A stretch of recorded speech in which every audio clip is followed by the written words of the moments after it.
ஏனோக்கை போல தேவனோடு இணைந்து வாழ்கிற வாழ்க்கைக்கு பெயர் தான் விருத்தி அடைகிற வாழ்க்கை. அப்படி தேவனை அறிகிற அறிவிலே விருத்தி அடைந்து வாழ்வோமையானால் கேளாமலே நமது தேவைகளை தேவன் சந்திக்க வல்லமுள்ளவராய் இருக்கிறார். பிரியமான அன்பு தேவ பிள்ளைகளே, இயேசுவின் நாமத்திலே உங்களை மனதார வாழ்த்துகிறேன். இயேசப்பா உங்களை ஆசீர்வதிப்பாராக. கொலோசியர் 1:10 தேவனை அறிகிற அறிவில் விருத்தி அடைய வேண்டும்.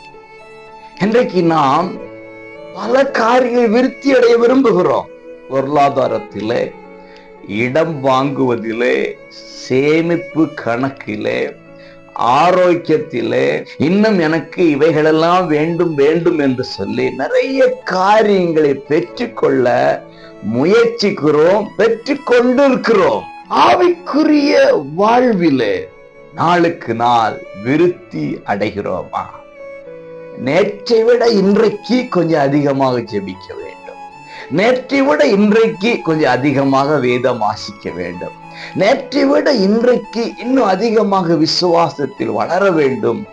நேற்றை விட இன்றைக்கு இன்னும் அதிகமாக ஆண்டவரோடு பேச வேண்டும் என்று சொல்லி அவரை அறிகிற அறிவு, அவருக்குள் வளர்கிற வளர்ச்சியில் விருத்தி அடைகிற வாழ்க்கைதான் ஆவிக்குரிய வாழ்க்கை. அப்படி தேவனை அறிகிற அறிவிலே விருத்தி அடைந்து வாழ்வோமையானால் கேளாமலே நமது தேவைகளை தேவன் சந்திக்க வல்லமுள்ளவராய் இருக்கிறார். உங்களுக்கு சந்திப்பார். வளருங்கள். God bless you.